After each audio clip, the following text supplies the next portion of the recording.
सभी साथियों को सत श्री अकाल, राम राम। हाल फिलहाल हम यहाँ आनंदपुर साहिब गुरुद्वारे के दर्शन करके आए हैं। आप सभी साथियों को वो बता देता हूँ जो मेरे को फील होता है। इस वीडियो को गौर से पूरी सुनना और पूरी सुनने के बाद अपनी प्रतिक्रिया देना। मैं दावे के साथ कह सकता हूँ ये आंकड़े, ये बातें आप लोगों को कोई भी नहीं बताएगा। जो आनंदपुर साहिब है, आनंदपुर साहिब में गुरुद्वारे के अंदर हम आए, हमने दर्शन किए हैं। दर्शन करने के बाद महसूस क्या होता है, फील क्या होता है, वो आप लोगों के सामने आज मैं सिख धर्म, जो हमारे पंजाबी हैं, उनका जो कल्चर है, उनके बारे में छोटी बात बता देता हूँ। हिंदुस्तान के अंदर लगभग 45,000 गुरुद्वारे हैं, जिनमें से अकेले पंजाब के अंदर 30,000 गुरुद्वारे हैं। हर गुरुद्वारे के अंदर 24 घंटे लंगर चलता है। आप किसी भी टाइम आकर यहाँ पर गुरु के द्वार में आके खाने की सेवा ले सकते हो। जो अरबपति, करोड़पति, बड़े से बड़े आदमी होंगे वो आपको यहाँ साफ सफाई करते, बर्तन धोते हुए दिखाई देंगे। अब बात आती है आनंदपुर साहिब की, थोड़ी बात कर ले। आनंदपुर साहिब कहाँ है?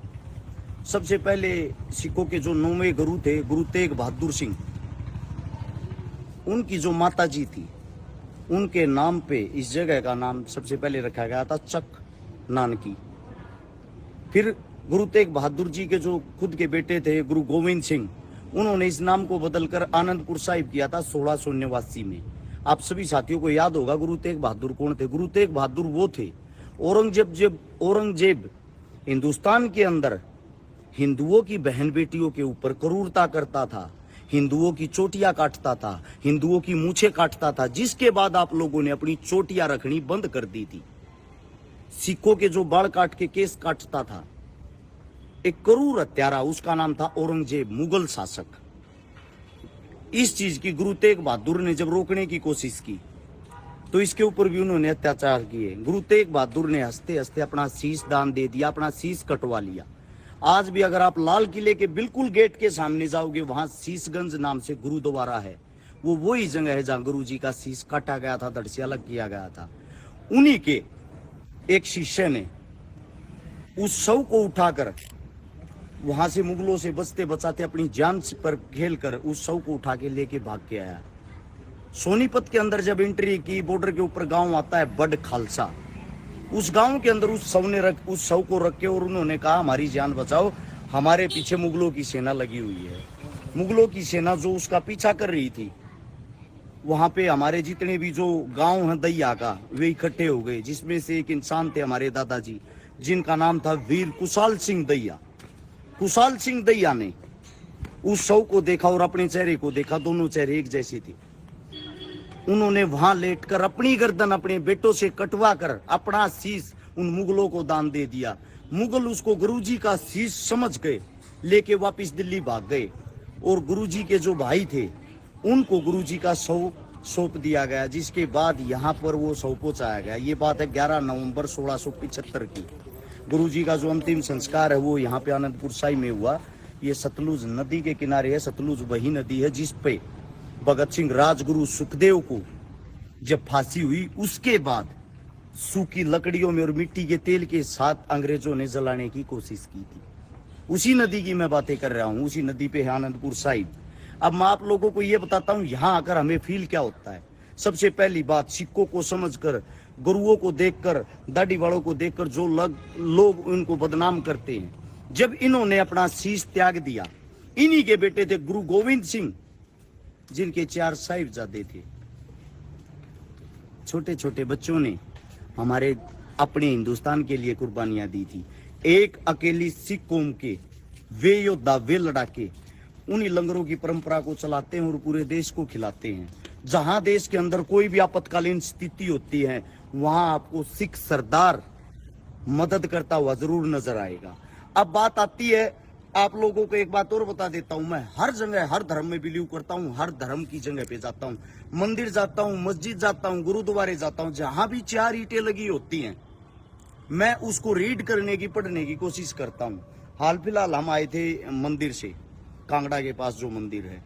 हिंदुस्तान के अंदर आप लोगों को थोड़ा गहनता से आज बता देता हूं, हिंदुस्तान के अंदर लगभग 3 लाख मस्जिदें हैं, 6,49,000 मंदिर हैं ऑन पेपर।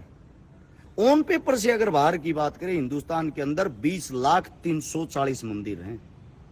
हर 7 किलोमीटर पर आपको एक मस्जिद मिलेगी, किसी भी कोने में देश के में चले जाना। हर 3 किलोमीटर पर आपको मंदिर मिलेगा। हर 1.5 किलोमीटर पर आपको कोई चौक चौराहे की माता या कोई ऐसी चीज मिलेगी। आप सभी साथियों को सबसे पहले बता देता हूं हिंदू धर्म की। हिंदू धर्म के अंदर जो हमारे 20 लाख मंदिर आते हैं, उन 20 लाख मंदिरों के अंदर 2.5 करोड़ आदमी वे हैं जो उन मंदिरों से उनके अंदर बैठ के अपना रोजगार कर रहे हैं या अपना घर चला रहे हैं। गौर से इस बात को समझने की कोशिश करना, और फिर मैं आप लोगों की जो प्रतिक्रिया उसका जवाब दूंगा। 2.5 करोड़ लोगों के घर चलते हैं उस 20 लाख मंदिरों से।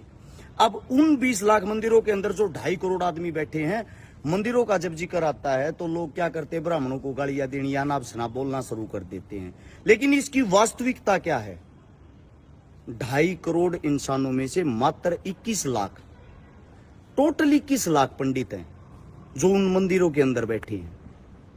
यानी कि उनसे अलग जो 2.25 करोड़ जनसंख्या है वो ब्राह्मण नहीं है, ना ही वे किसी जाति में बिलीव करने वाले हैं। उनका काम है एक धर्म की आड़ में, धर्म के नाम पे लोगों की जेब से पैसे निकलवाना। वे कौन हैं? यानी कि वे बड़े बड़े ट्रस्ट बना रखे हैं। उन बड़ी बड़ी ट्रस्टों को बड़े बड़े टाटा बिरला चलाते हैं। उन बड़ी बड़ी ट्रस्टों को आप लोगों के नेता मंत्री चलाते हैं। उन बड़ी बड़ी ट्रस्टों पर आप लोगों की सरकार के कब्जे होते हैं। मैं आप सभी साथियों को एक और बता देता हूं, इससे अलग 3 लाख जो मस्जिदें हैं, उन 3 लाख मस्जिदों से भी आप लोगों को बता देता हूं, लगभग 3 लाख मस्जिदों से 30,33,000 आदमी वहां पे उनके कारण अपना घर चला रहे हैं, जो उनके अंदर मौलवी का काम करते हैं या मौलवी होते हैं। आप सभी साथियों को बता देता हूं, मस्जिद के अंदर जाओगे, मस्जिद के अंदर जो मौलवी होगा वो अपने धर्म का बहुत पक्का होता है। और जो हमारे गुरु हैं, गोविंद साहब ने जो सिखाया, गुरु तेग बहादुर जी ने जो सिखाया है, अपना जो सिख धर्म है, इन्होंने अपने धर्म को संभाला नहीं, मजबूती के साथ उस परंपरा को आगे बढ़ाया है।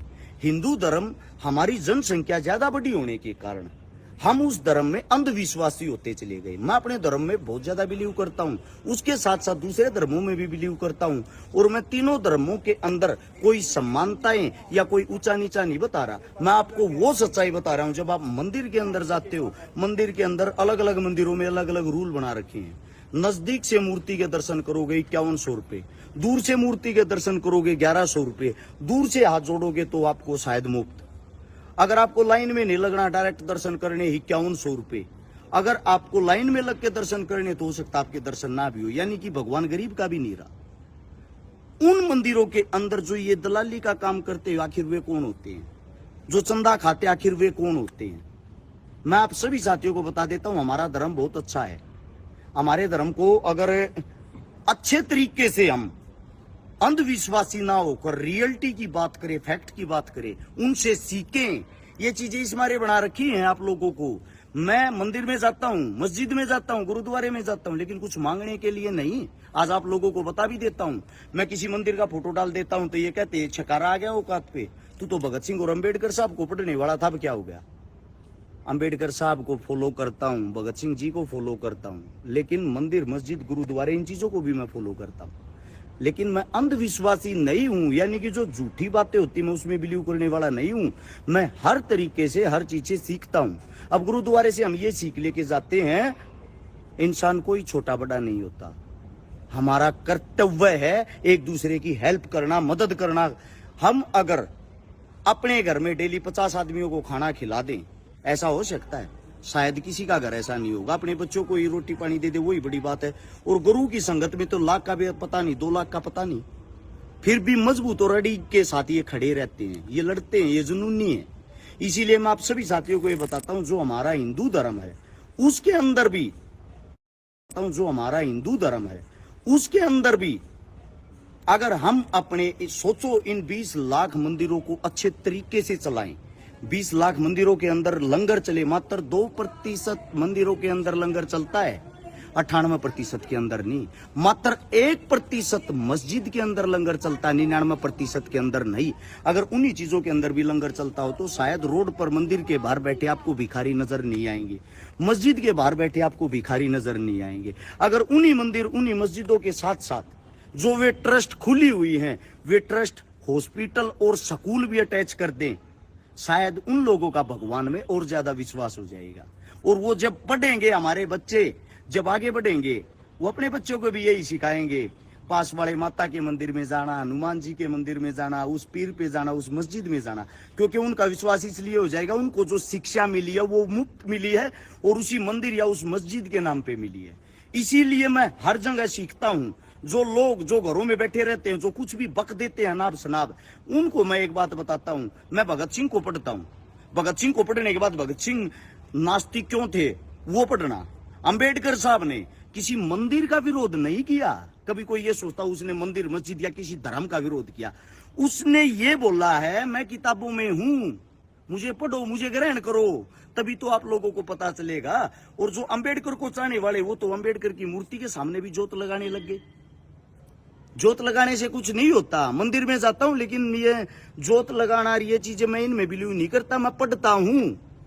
आपके सामने अगर भगवान शिव है, आपके सामने भगवान हनुमान है, इनका मंदिर बना रखा, उससे सीख क्या रहे हो?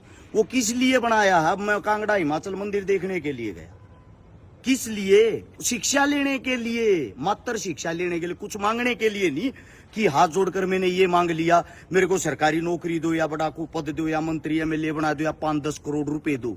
वो मेरी मेहनत से मिलेंगे, कहीं माथा टेकने से नहीं। वो आपको शिक्षा देता है, उस शिक्षा को अपने जीवन में धारोगे, धार कर उन जैसे बनोगे, तब आप ऐसे होगे जैसे सिखों ने करके दिखाया है। गुरु गोविंद सिंह जी, गुरु तेग बहादुर जी ने जो रास्ते दिखाए थे, उस रास्ते पर चलाकर इन लोगों ने इस देश के लिए लंगर लगा रखे हैं। मात्र 2% सिख हैं हिंदुस्तान के अंदर।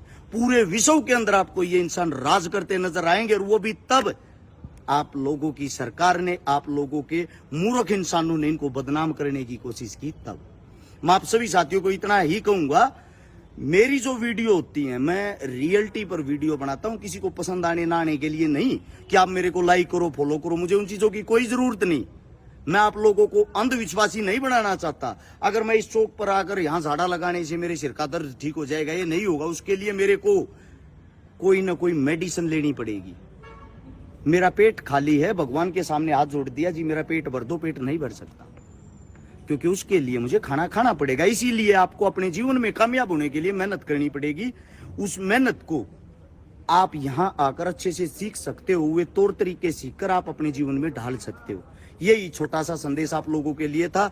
और मैं सलाम करता हूं, सलूट करता हूं सिखों को, सरदारों को, जिन्होंने अपनी इस परंपरा को जीवित रखा, अपने गुरुओं की परंपरा को जीवित रखा। आप गुरुद्वारे के अंदर आओगे, यहाँ ऊपर चढ़ोगे, यहाँ ये नहीं है कि कोई भगवान बैठा है और वो आपको तथास्तु करेगा और आप बड़े इंसान बन जाओगे। यहाँ आपको ढाल, तलवार, खड़क, वे चीजें दिखाई देंगी जिन चीजों से वे हमारे हिंदुस्तान के लिए लड़ते थे। अपने बच्चों को भी ऐसे बनाओ, अपने बच्चों को भी ये चीजें सिखाओ। आप सभी साथियों को नमस्कार, धन्यवाद, जय हिंद।